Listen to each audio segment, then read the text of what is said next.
Bonjour et bienvenue sur Perron TV. Pour cette émission spéciale sur l'inauguration de notre studio télé, nous avons le plaisir de recevoir Monsieur Serge Barbet, qui est le directeur national du CLEMI, le Centre pour l'éducation aux médias et à l'information. Bonjour Monsieur Barbet. Bonjour. Merci d'avoir répondu présent à notre invitation. Et pour l'occasion, j'ai quelques questions à vous poser. Tout d'abord, c'est quoi le quotidien du directeur général du CLEMI ? Alors, ça n'est certainement pas d'inaugurer de nouveaux studios TV aussi fantastiques que celui-ci. Mon quotidien, c'est plutôt de travailler auprès des instances nationales pour les convaincre de la nécessité de renforcer l'éducation aux médias et à l'information, pour les convaincre de donner les moyens au CLEMI et à ses réseaux académiques de pouvoir travailler. Et quand j'ai la chance, comme aujourd'hui, de venir dans cet établissement et de voir ce que les élèves ont produit, expliqué de leur travail, d'entendre le professeur documentaliste, eh ben, je me suis dit que ça donnait du sens au travail du directeur et des équipes nationales du CLEMI, pour tout vous dire. Oui, et donc vous êtes originaire de Lyon, vous travaillez désormais à Paris, et c'est donc la première fois que vous venez à Sérilly. D'ailleurs, j'espère que vous avez pu un peu visiter la ville. Mais tout d'abord, pourquoi et surtout comment en êtes-vous arrivé ici à vous intéresser aux travaux de notre rédaction située dans un petit village du centre de la France ? Tout simplement parce que à l'entrée de ce studio TV, il y a un certain nombre de prix qui ont été remportés par vous-même, par les élèves de cet établissement. Et donc, ce n'est pas la première fois que j'entends parler de Perron TV, bien évidemment. Moi-même, j'ai participé à un certain nombre de jurys nationaux où j'ai pu découvrir un certain nombre de vos productions. Et on parle tout le temps de la particularité de ce travail qui est fait dans des territoires ruraux. Et donc, quand Thibaut Meunier me dit « tu viendras pas à l'inauguration de mon studio TV qui est tout neuf, qu'on va inaugurer », je lui dis « envoie-moi l'invitation et évidemment que je viendrai parce que c'est une formidable occasion et cela témoigne de la qualité de ce qui se fait aujourd'hui, de ce que l'on peut faire, quel que soit le territoire où nous sommes. » Donc, on le rappelle, vous avez rencontré la rédaction Perron TV lors de remises de prix à Paris. Et donc, pour vous, en quoi est-il important de soutenir ce projet de studio d'un petit collège d'une zone rurale ? L'importance, je dirais, quand j'ai entendu tout ce que j'ai entendu aujourd'hui autour de cet événement qui nous rassemble, qui nous réunit, c'est que je repensais aux travaux de Célestin Freinet, aux travaux de Janusz Korczak, de tous ces grands pédagogues qui ont marqué l'histoire de l'éducation. Je repensais notamment au Parlement des enfants, au Journal des enfants.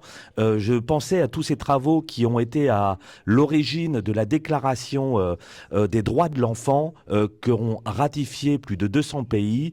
Et je me suis dit que plus que jamais, comme le disait Jacques Gonnet, le fondateur du CLEMI, nous sommes en train de régénérer le lien démocratique quand nous sommes effectivement engagés dans ces missions d'éducation aux médias et l'information. Et en même temps, nous explorons toutes les voies de l'efficience pédagogique de l'éducation aux médias et l'information, où vous avez témoigné par vos prises de parole que vous maîtrisez les compétences fondamentales, mais que en plus vous ajoutez à ces compétences des compétences essentielles aujourd'hui quant à la qualité d'expression orale, quant à la capacité d'écoute que vous avez, la confiance que vous pouvez avoir, l'estime que vous avez de vous-même et la conscience et la maturité du regard que vous portez aujourd'hui sur le monde qui vous entoure avec une grande curiosité d'esprit. Et je crois que ce sont là effectivement des outils dont vous êtes dotés aujourd'hui et ce nouveau studio TV va permettre à l'avenir